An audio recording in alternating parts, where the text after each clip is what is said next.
कोई दिक्कत नहीं। शुरू करें। लेक्स एट्रियम लेक्चर सीरीज के 6th lecture jurisprudence of juvenile justice में आप सभी का हार्दिक स्वागत। मैं शशिभूषण शर्मा अपर सत्र न्यायाधीश शिवपुरी करता हूं। इस लेक्चर सीरीज का शुभारंभ दिनांक 10 जनवरी 2021 को माननीय पोर्टफोलियो जज शिवपुरी ऑनरेबल श्री जस्टिस आनंद पाठक साहब के मार्गदर्शन में तथा माननीय जिला सत्र न्यायाधीश श्री विनोद कुमार साहब के प्रयास से विधिक समस्याएं एवं उनके समाधान हेतु पक्षकार, अधिवक्तागण, अभियोजन अधिकारीगण के लिए किया गया है और मेरे द्वारा इस विषय पर दिनांक 7 फरवरी 2021 को किशोर न्याय प्रशासन विरुद्ध आपराधिक न्याय प्रशासन पर व्याख्यान प्रस्तुत किया गया था। मेरे द्वारा जानबूझकर किशोर न्याय प्रशासन एवं आपराधिक न्याय प्रशासन में तुलना की गई थी। किशोर न्याय प्रशासन एवं आपराधिक न्याय प्रशासन में अंतर बताया गया था। मेरे द्वारा किशोर न्याय प्रशासन एवं आपराधिक न्याय प्रशासन को एक दूसरे के विरुद्ध बताया गया था। आज उसी श्रृंखला में पार्ट 2 किशोर न्याय शास्त्र के संगठन, सिद्धांत, समस्या एवं समाधान पर मैं अपना व्याख्यान प्रस्तुत कर रहा हूं।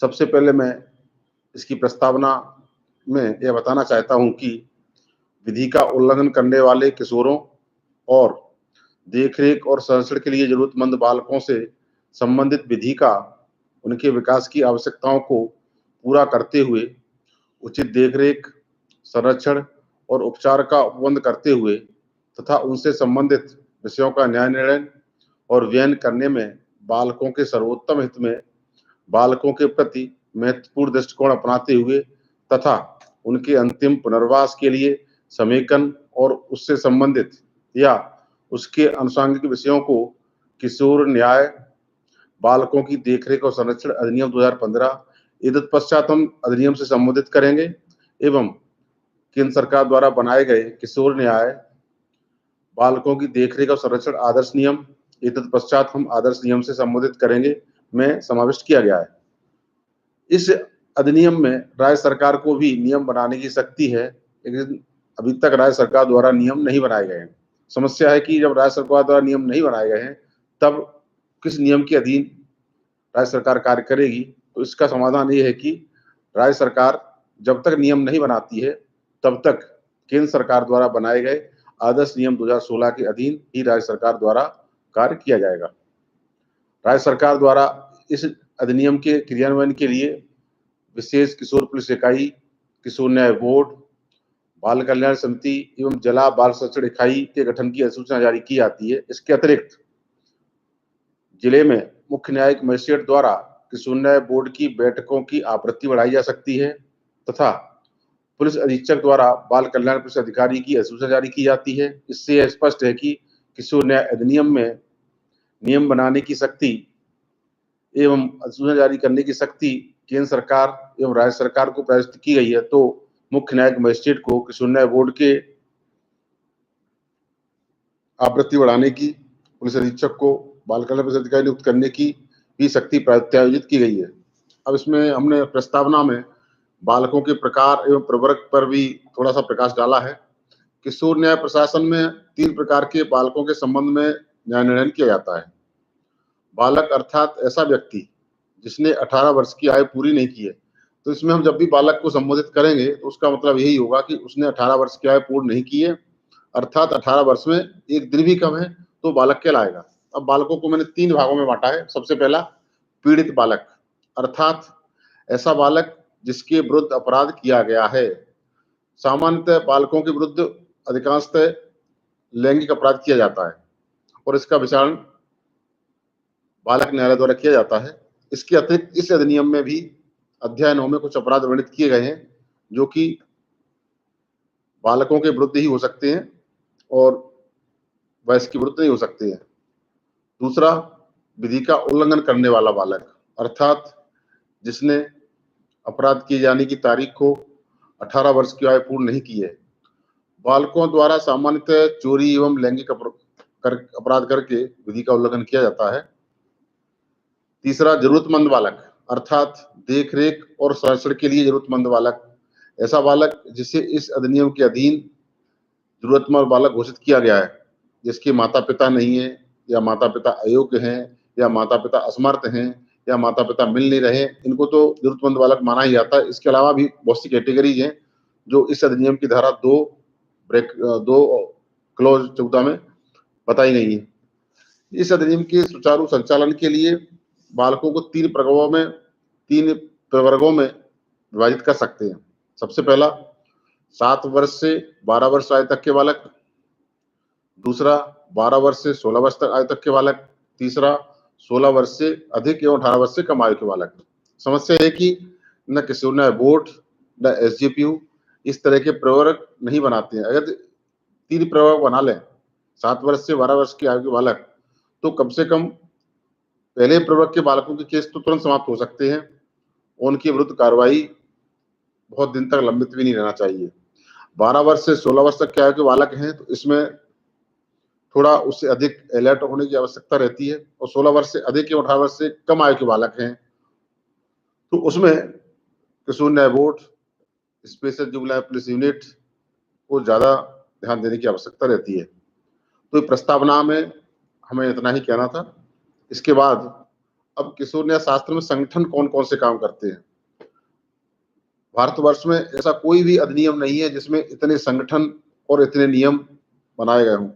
केवल किशोर न्याय अधिनियम ही ऐसा अधिनियम है जिसमें इतने संगठन इसके क्रियान्वयन के लिए अधिकृत हैं और कार्य करते हैं। सबसे पहले केंद्र सरकार नियम बनाने की शक्ति है और कठिनाई दूर करने की शक्ति है। नंबर 2, राज्य सरकार नियम बनाने की शक्ति है एवं बोर्ड एवं चयन समिति का गठन करने की शक्ति है। नंबर 3, बालक अधिकार संरक्षण आयोग दोनों इस अधिनियम की मॉनिटरिंग करने की शक्ति राष्ट्रीय बाल संरक्षण अधिकार आयोग एवं राज्य बाल संरक्षण आयोग को प्राप्त है।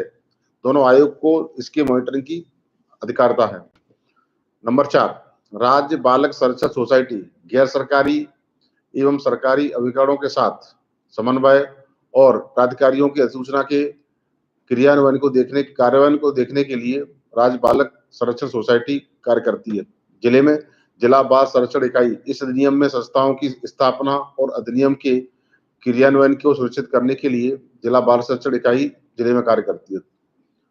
डिस्ट्रिक्ट जज जिला न्यायाधीश किशोर न्याय बोर्ड का त्रैमासिक निरीक्षण करते हैं और समय पर डायरेक्शन देते रहते हैं।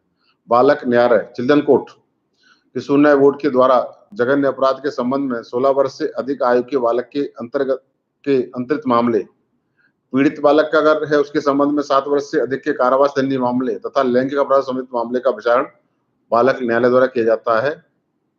और 7 वर्ष से कम के दंडनीय मामले जो किशोर न्याय अधिनियम में दर्शाए गए हैं, उनका विचारण न्यायिक मजिस्ट्रेट प्रथम श्रेणी द्वारा किया जाता है। मुख्य न्यायिक मजिस्ट्रेट किशोर न्याय बोर्ड के प्रकरणों के पुनर्वलोकन की शक्ति केवल और केवल मुख्य न्यायिक मजिस्ट्रेट को प्राप्त है। समस्या ये है कि मुख्य न्यायिक मजिस्ट्रेट के पास इतना समय नहीं रहता है किशोर न्याय बोर्ड का पुनर्वलोकन करें, उसका परिसीमा काल बढ़ाएं या प्रकरणों को समाप्त करने का आदेश दें, जबकि उत्तरदायित्व मुख्य न्यायिक मजिस्ट्रेट का है।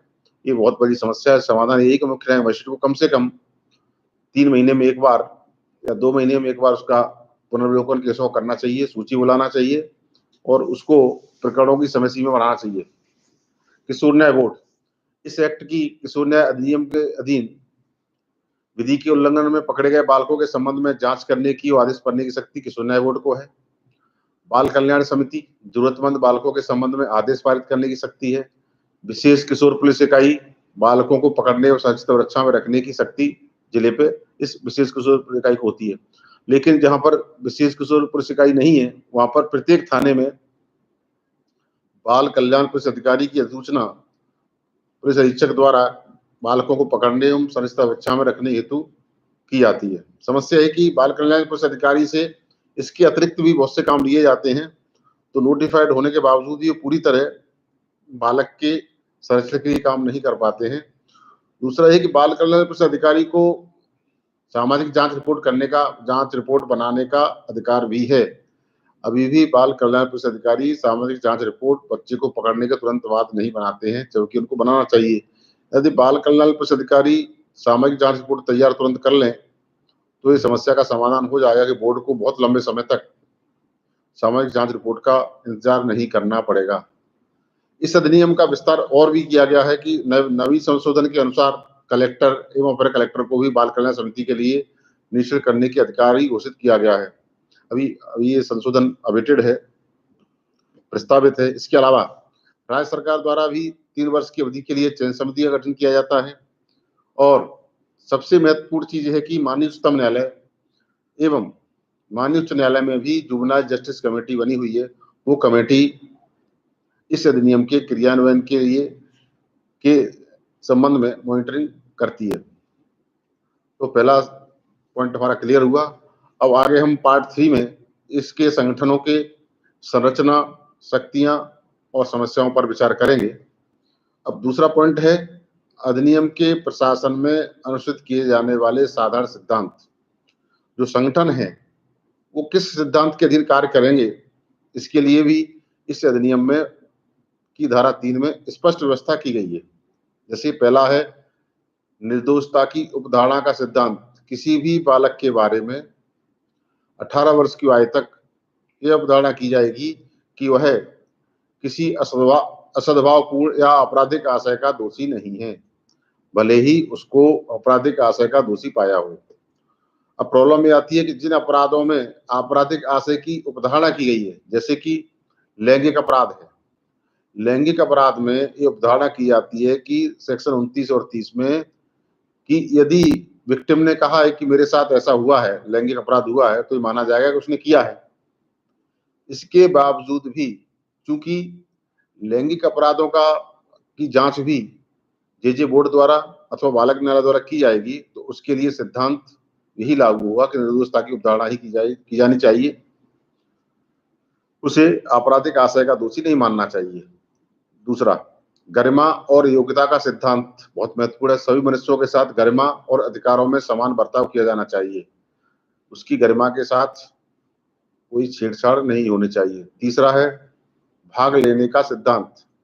प्रत्येक बालक को सुने जाने का और उसके हितों को प्रभावित करने वाली सभी आदेशिकाओं और विनिश्चयों में भाग लेने का अधिकार प्राप्त है और बालक के दृष्टिकोण को बालक की आयु और परिपक्वता के समय सम्यक ध्यान में रखते हुए विचार किया जाएगा।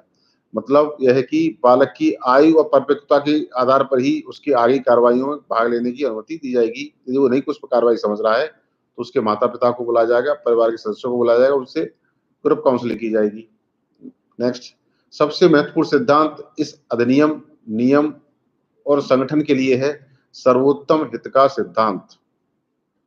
बालक के संबंध में सभी विनिश्चय मुख्यतः इस प्रारंभिक विचारणा पर आधारित होंगे कि वे बालक के सर्वोत्तम हित में हैं और बालक के लिए अपनी पूर्ण सत्ता को विकसित करने में सहायक हैं। बालक के बारे में उसके मूलभूत अधिकारों और जरूरतों, पहचान, सामाजिक कल्याण और भौतिक, भावनात्मक और बौद्धिक विकास के पूरा किए जाने को सुनिश्चित करने के लिए किए गए विनिश्चय का आधार बालक का सर्वोत्तम हित होता है। इट मीन्स जो भी कार्य किया जाए वो बालक के सर्वोत्तम हित में किया जाना चाहिए। यदि वो बालक के सर्वोत्तम हित में नहीं है तो इस अधिनियम का उल्लंघन माना जाना चाहिए। पांचवा है संप्रत्यावर्तन और प्रत्यावर्तन का सिद्धांत, अर्थात किशोर न्याय पद्धति में प्रत्येक बालक को शीघ्र अपने कुटुंब में पुनः मिलाने का और उसी सामाजिक, आर्थिक और सांस्कृतिक परिस्थिति में जिसमें वह इस अधिनियम के क्षेत्राधीन आने के पूर्व रहता था, प्रत्यावर्तित होने का, जब तक कि ऐसा प्रत्यावर्तन और संप्रत्यावर्तन उसके सर्वोत्तम हित में न हो, अधिकार प्राप्त होगा। जैसे कि एक बालिका द्वारा परीक्षा के दौरान एक टीचर से कुछ बात को लेके अभद्रता की गई और उसके आधार पर उस बालिका का इन्वेस्टिगेशन किया और उसके खिलाफ केस दर्ज किया गया। इस केस में उसका प्रत्यावर्तन और संप्रत्यावर्तन समाज के हित में भी है और उसके हित में भी है। तो किशोर न्याय बोर्ड को उसको पुनः उसे शिक्षा स्कूल में एडमिशन लेने का और अपने परिवार के साथ रहने का आदेश दिया गया, जो कि उसके सर्वोत्तम हित में था। इससे समाज का कोई नुकसान नहीं था, समाज का हित भी ध्यान में रखना होता है। अपयोजन का सिद्धांत, किशोर न्याय अधिनियम का सबसे मूलभूत है अप्रयोजन का सिद्धांत। क्योंकि किशोर न्याय अधिनियम में प्रतिकूल कार्रवाई किशोर न्याय बोर्ड को, एसजीपीयू को नहीं करना चाहिए। विधि के उल्लंघन करने वाले बालकों से न्यायिक कार्रवाइयों का विलंब लिए बिना जब तक कि वह बालक या संपूर्ण समाज के सर्वोत्तम हित में न हो, निपटाने के उपायों को बढ़ावा दिया जाएगा। अब उसमें आता है कि क्या किया जाना चाहिए इसमें। इसमें जैसे एक बालक था, वो बहुत अच्छा डांसर था। उसी डांस सिखाने वाली क्लास में उसने एक बालिका के साथ कुछ ऐसी हरकत की कि उसके खिलाफ पॉक्सो एक्ट का केस दर्ज हो गया। केस दर्ज होने के बाद पुलिस उसे पकड़ कर लाई और किशोर न्याय बोर्ड के समक्ष पेश किया। उसे तुरंत नहीं छोड़ा गया क्योंकि उसे, जो बालिका थी उसके साथ विधि का उल्लंघन किया था, उसके परिवार वाले नुकसान पहुंचा सकते थे, तो उसको कुछ समय के लिए संरक्षित अवस्था में रखा गया और जो बच्चे साथ में रह रहे थे, डांस सीखना चाहते थे, उससे डांस सिखाने का कार्य वहां कराया गया। फिर कुछ समय पश्चात पुनः उसको परिवीक्षा अधिकारी की देखरेख में घर भेजा गया, प्रत्यावर्तन किया और उसे डांस की क्लास में डांस सिखाने के लिए फिर से कार्य प्रारंभ किया गया। लेकिन बहुत लंबे समय तक बाल संरक्षण अधिकारी को भेजा गया और परिवीक्षा अधिकारी को भेजा गया कि उस तरह की पुनः हरकत न करे, और उसके बाद उसने विधि का उल्लंघन उस सेंस में नहीं किया जिसके बारे में उसको पकड़ के लाए थे। इसके अतिरिक्त व्यक्तिगत देखरेख योजना और सकारात्मक उपाय भी हैं, जैसे कि स्वास्थ्य संबंधी आवश्यकता है, कोई बच्चा ड्रग्स लेता है, ड्रग्स लेने के कारण अपराध करता है, तो उसे इस तरह के एनजीओ के पास भेजना चाहिए जहाँ से उसका ड्रग्स लेना बंद हो जाए। भावनात्मक मनोवैज्ञानिक आवश्यकताएं भी हैं। यदि उसको कोई माता पिता उपेक्षित कर रहे हैं तो उसको संस्था में रखें या उसको ऐसे रिश्तेदार के पास भेजना चाहिए जो कि उसको भावनात्मक और मनोवैज्ञानिक रूप से उसकी आवश्यकताएं पूरी कर सकें। शैक्षणिक एवं प्रशिक्षण संबंधी आवश्यकता है। यदि बालक विधि का उल्लंघन करके आया है और वो काम सीखना चाहता है या स्पोर्ट्स करना चाहता है, तो उसको उस तरह का प्रशिक्षण देना चाहिए। विश्राम, सृजनात्मक खेलकूद, खेलकूद में भी पार्टिसिपेट करने का अवसर देना चाहिए। इससे भी परिवर्तन आता है, भावनात्मक लगाव है और सभी प्रकार की शोषण, उपेक्षा, दुर्व्यवहार से संरक्षण है। सामान्यतः इन पर कम विचार हो रहा है और वर्तमान में अधिनियम और नियम में व्यवस्था है, लेकिन राज्य सरकार के पास इस तरह के फंड नहीं है कि पूरी तरह फॉर्म्स में बच्चों के खेलकूद और कौशल के विकास के लिए कुछ किया जाए। ये बहुत बड़ी समस्या है। इसके लिए सभी संगठनों को एनजीओ से मदद लेके या किसी की मदद से कार्य करना चाहिए। कौटुंबिक जिम्मेदारी का सिद्धांत, बालकों की देखरेख, उसका पोषण और उसकी सुरक्षा करने की प्राथमिक जिम्मेदारी जैविक कुटुंब या यथास्थिति दत्तक अथवा पालक माता पिता की होती है।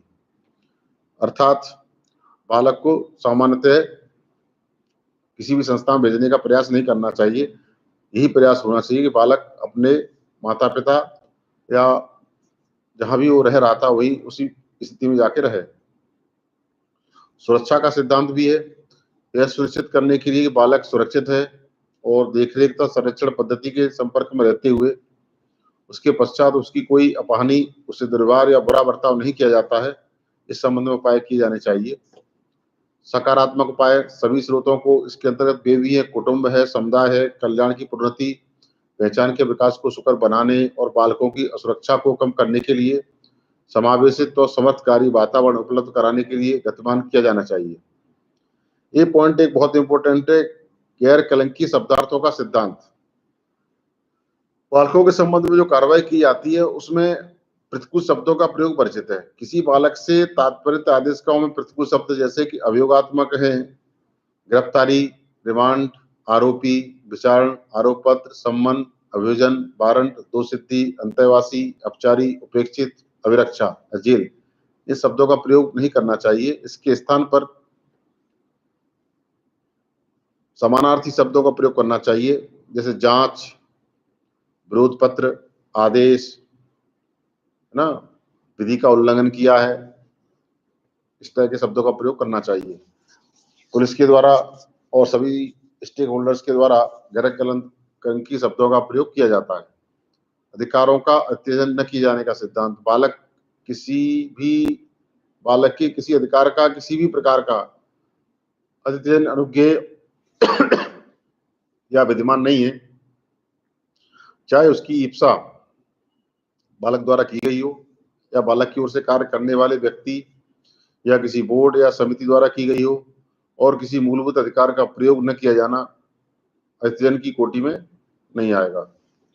नेक्स्ट है समानता और विभेद न किए जाने का सिद्धांत। बालक किसी भी कास्ट या समाज से हो, लिंग, जाति, नस्ल, जन्म स्थान, निषक्ता, कार्य भी अपराध भी है, बालक के साथ इस आधार पर कोई विभेद नहीं किया जाएगा और ना ही उसके साथ बर्ताव में असमानता की जाएगी। एकांतता और गोपनीयता के अधिकार का सिद्धांत, ये बहुत इंपॉर्टेंट है। इसमें सामान्यतः पालन किया जाता है, लेकिन कभी कभी उल्लंघन भी हो जाता है। प्रत्येक बालक को सभी साधनों द्वारा और संपूर्ण न्यायिक प्रक्रिया में अपनी एकांतता और गोपनीयता की रक्षा करने का अधिकार प्राप्त होता है। यदि किशोर न्याय बोर्ड या बाल कल्याण समिति या विशेष किशोर पुलिस इकाई कोई कार्य कर रहे हैं, जांच कर रहे हैं या अन्य भी कोई कार्रवाई कर रहे हैं, तो उसकी कोई भी प्रतिलिपि, कोई भी कार्रवाई जानने का अधिकार किसी को नहीं है। तो इस आधार पर कि हमें कॉपी चाहिए, जानकारी चाहिए, देने का अधिकार केवल इस आधार पर है कि वो जानकारी या कॉपी या कार्रवाई बालक के सर्वोत्तम हित में है। किशोर न्याय प्रशासन में जांच, अन्वेषण, न्यायिक प्रक्रिया के दौरान समाचार पत्रिका या किसी भी संचार माध्यम के रूप में या किसी भी रिपोर्ट में ऐसे नाम, पते या विद्यालय या किसी अन्य विशिष्टि को प्रकट नहीं किया जाएगा जिससे विधि का उल्लंघन करने वाले बालक या किसी अपराध के साक्षी की जो तस्मय प्रवृत्त किसी विधि के अधीन ऐसे मामले में अंतर्वलित हैं पहचान हो सकती है, और न ही ऐसे बालक का चित्र प्रकाशित किया जाएगा। पुलिस चरित्र प्रमाण पत्र के प्रयोजन के लिए अन्यथा बालक के किसी अभिलेख का ऐसे मामलों में प्रकटन नहीं करेगी जहां की मामला बंद किया जा चुका है या उसका निपटारा किया जा चुका है। सामान्यतः पुलिस भी जब वेरिफिकेशन करती है तो कॉपी मांगती है, तो ऐसे बच्चे बोर्ड से कॉपी मांगने का प्रयास करते हैं, लेकिन पुलिस को भी प्रोहिबिटेड है कि अगर मामला बंद हो चुका है तो उसका कोई उल्लेख करने की आवश्यकता नहीं है। जांच करने वाला बोर्ड या समिति ऐसा प्रकटन लेखबद्ध किए जाने वाले ऐसे कारणों से तब अनुज्ञात कर सकता है जब उसकी राय में ऐसा प्रकटन बालक के सर्वोत्तम हित में हो। यदि इसका उल्लंघन किया जाता है, बालक की पहचान प्रकटन का प्रतिषेध है, तो धारा 74 की उपधारा 1 में 6 मास तक की सजा हो सकती है और 2 लाख तक का जुर्माना हो सकता है। अब लास्ट है कि अंतिम अवलंब के उपाय के रूप में संस्थात्मक बनाने का सिद्धांत। बालक को जहां तक संभव हो संस्था में नहीं भेजना चाहिए। बालक को युक्तियुक्त जांच के पश्चात अंतिम अवलंब के उपाय के रूप में ही संस्था में भेजना चाहिए, अर्थात जब संस्था में भेजने के अलावा अन्य कोई ऑप्शन नहीं है, बालक को संस्था में रखना सर्वोत्तम हित में है, तभी उसको संस्था में रखना चाहिए। यदि नहीं रखना है संस्था में तो उसके लिए सामुदायिक सेवा बहुत अच्छी प्रोविजन है। इसमें सामुदायिक सेवा समाज को प्रदान की जाने वाली सेवा जो तिरस्कारपूर्ण एवं अमानवीय न हो, जैसे पार्क की सफाई, यातायात प्रबंधन में सहायता करना, परिचर्या गृह में वृद्धों की सेवा करना, स्थायी अग्निशमन या पुलिस विभाग की सहायता करना, स्थानीय अस्पताल या परिचर्या गृह की सहायता करना और विकलांग बच्चों की सेवा करना। नेक्स्ट सिद्धांत है नए सिरे से शुरुआत करने का सिद्धांत। किशोर न्याय पद्धति के अधीन किसी बालक को पिछले सभी अभिलेख का विशेष परिस्थितियों के सिवाय समाप्त कर देना चाहिए। संपूर्ण रूप से अभिलेख पुराना समाप्त होना चाहिए। Principle of natural justice, Nisarga न्याय का सिद्धांत। इस अधिनियम के अधीन न्यायिक हैसियत में कार्य करते हुए सभी व्यक्तियों या निकायों द्वारा रिश्ता के बुनियादी प्रक्रियात्मक मानकों का, जैसे कि उचित सुनवाई का अधिकार, पक्षपात के विरुद्ध नियम अधिकार और पुनर्विलोकन का अधिकार का भी पालन करना चाहिए। पुनर्विलोकन कैसे? जब विधि के उल्लंघन करने वाले कोई बालक जमानत के आदेश के 7 दिन के भीतर जमानत की शर्तों को पूरा नहीं कर पाता है, असमर्थ रहता है, तो ऐसे बालक को जमानत की शर्तों के उपांतर के लिए बोर्ड के समक्ष पेश किया सकता है। जमानत की शर्तों का पुनर्विलोकन हो सकता है और उसको उन शर्तों का अधीन छोड़ा जा सकता है जिससे कि वो अपने परिवार के साथ मिल सके। अब है कुछ समस्याओं को समाधान पर चर्चा करते हैं। पहली समस्या है कि कस्टडी की और वारंट की। तो इसमें जुडिशियल कस्टडी और जेल वारंट का प्रावधान नहीं है। जो कि सामान्य भाषा में यूज किया जाता है। इसमें अभिरक्षा कार्ड और सुरक्षित अवस्था में रखने का आदेश एवं स्थान जो है सुरक्षित अवस्था में रखा जाएगा।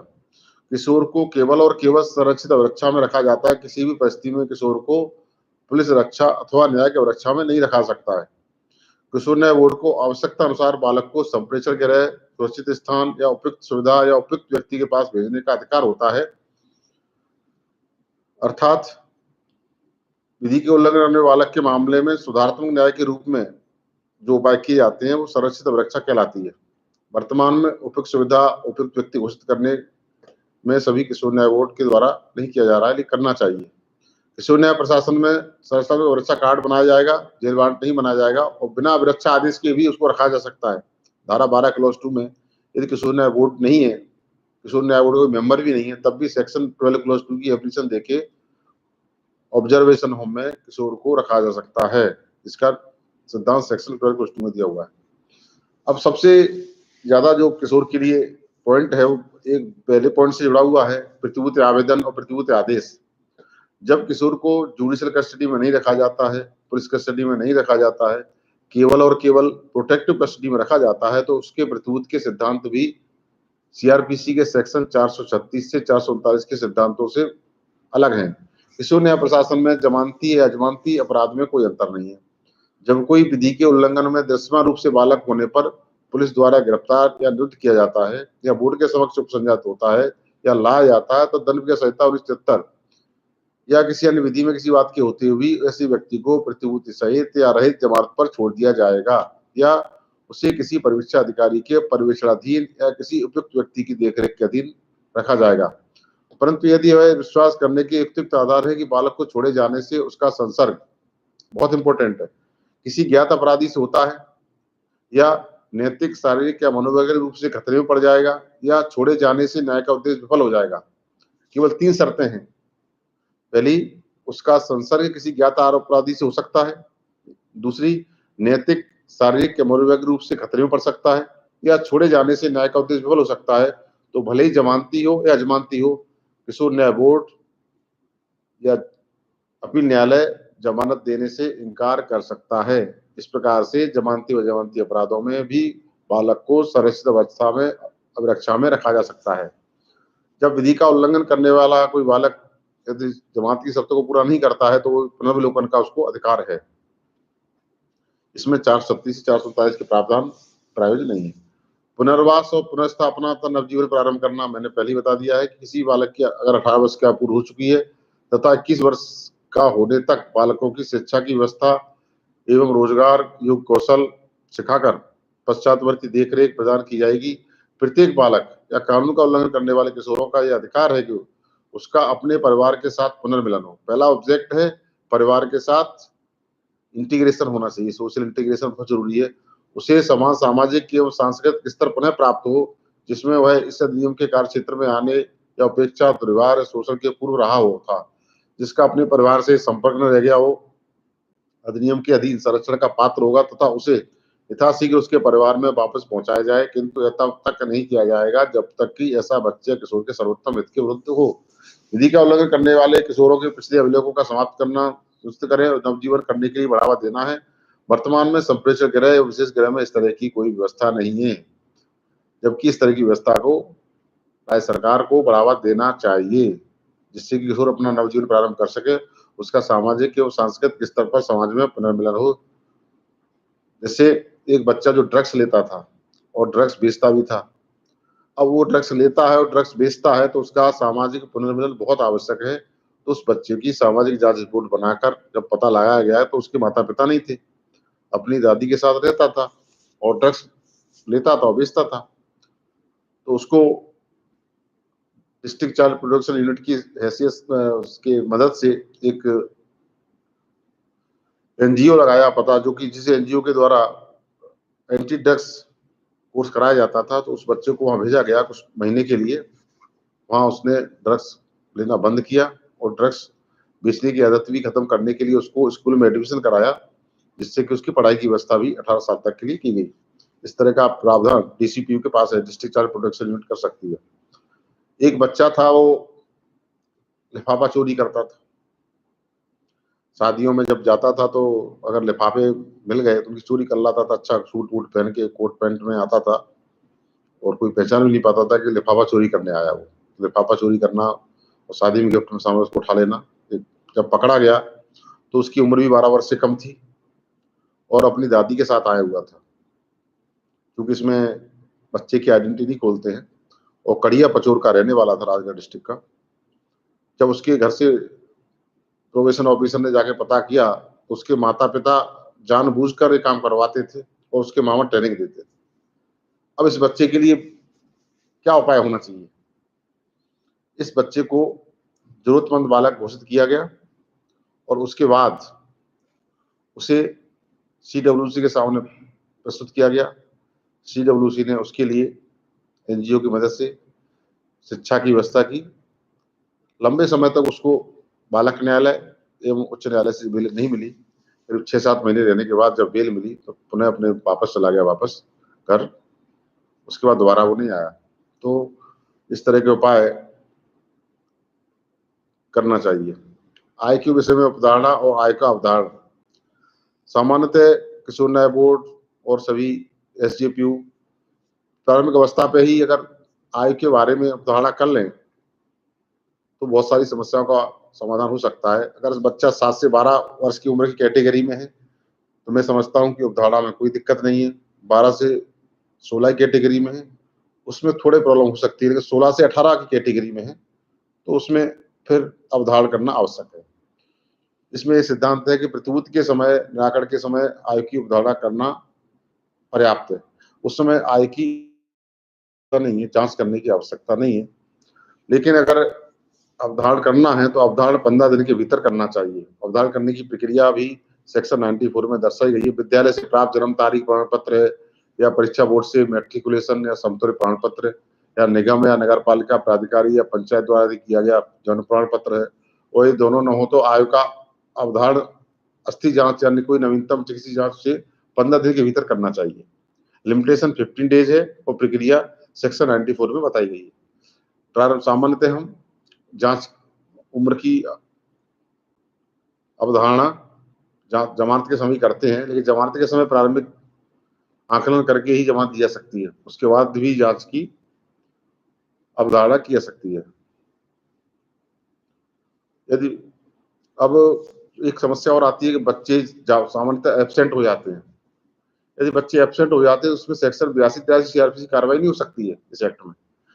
अगर बच्चे अनुपस्थित हो जाते हैं तो अनुपस्थित बच्चों को उपस्थित करने के लिए आउटरीच वर्कर को प्रयास करना चाहिए या जिला विकास अधिकारी के अन्य चाइल्ड प्रोटेक्शन ऑफिसर हैं या विशेष किशोर विभाग के बाल कल्याण पुलिस अधिकारी हैं, इनकी मदद से पकड़ने का प्रयास करना चाहिए। और परिसीमा काल समाप्त हो गया 6 महीने का तो उनके केस समाप्त होना चाहिए। विशेष समाज के हित के विरुद्ध न हो, बालक के हित के उसमें हो तो प्रयास करना चाहिए। सामाजिक जांच रिपोर्ट हमने पहले ही बताया, सामाजिक जांच रिपोर्ट प्रॉपर तैयार की गई है। सामाजिक जांच रिपोर्ट कितनी बार बुलाई जा सकती है?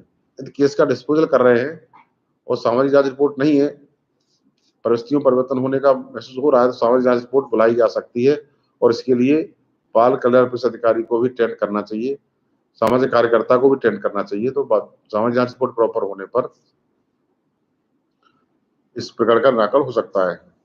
व्यक्तिगत देखरेख योजना और सकारात्मक उपाय, ये बहुत इम्पोर्टेंट है। उसमें डीसीपीयू भी काम नहीं कर रहा है, एसजीपीयू भी काम नहीं कर पा रहा है। बच्चे की व्यक्तिगत देखरेख योजना जरूर तैयार करना चाहिए। बच्चे को छोड़ा जा रहा है तो मैंने अभी पिछली बार बता ही दिया था, उसके बारे में डिटेल बता दिया, इसलिए आगे बताने की आवश्यकता नहीं है। पॉइंट नंबर 8, सामुदायिक सेवा। सामुदायिक सेवा पे मैंने प्रकाश डाला है। अगर सामुदायिक सेवा में मुख्य रूप से समस्या आती है कि अगर सामुदायिक सेवा का आदेश दिया गया हॉस्पिटल में जाने के लिए या परिचर्या गृह में या अन्य जगह पे, 2 तरह की समस्या आती है कि छुट्टी कौन देगा उसको और उसकी पश्चातवर्ती देखभाल कौन करेगा। तो छुट्टी के लिए तो आदेश में ही होना चाहिए कि उसको छुट्टी देने का अधिकार संबंधित संस्था के प्रभारी अधिकारी को होना चाहिए। यदि उतनी छुट्टी लेता तो उतने डेज बढ़ा देना चाहिए सामुदायिक सेवा के। और पश्चातवर्ती देखभाल में भी चाइल्ड प्रोटेक्शन ऑफिसर या प्रोबेशन ऑफिसर को अधिकृत किया सकता है। जो अगर प्रोबेशन ऑफिसर नहीं है तो फिर चाइल्ड प्रोटेक्शन ऑफिसर की मदद ली जा सकती है। अब इसमें लिमिटेशन का पॉइंट भी है। इस अधिनियम में 3 तरह के अपराध बताए गए हैं। छोटे अपराध अधिकतम दंड 3 वर्ष, घोर अपराध अधिकतम दंड 7 वर्ष, जघन्य अपराध अधिकतम दंड निर्धारित नहीं, न्यूनतम 7 वर्ष। छोटे अपराध अधिकतम 3 वर्ष, घोर अपराध अधिकतम 3, मिनिमम 7 और जघन्य अपराध न्यूनतम 7 वर्ष, उससे अधिक फिक्स नहीं है। जब विधि का उल्लंघन करने वाला कोई बालक बोर्ड के समक्ष पेश किया जाता है और बोर्ड के इस अधिनियम के उपबंधों के अधीन कोई जांच बोर्ड के समक्ष बालक को पहली बार पेश किए जाने की तारीख से 4 मास के भीतर, जब तक कि बोर्ड द्वारा मामले की परिस्थितियों को ध्यान में रखते हुए और ऐसे विस्तारण के लिए लिखित में कारण लेखबद्ध करने के पश्चात 2 और मास की अधिकतम अवधि के लिए उक्त अवधि विस्तारित नहीं की गई हो, पूरी की जाएगी।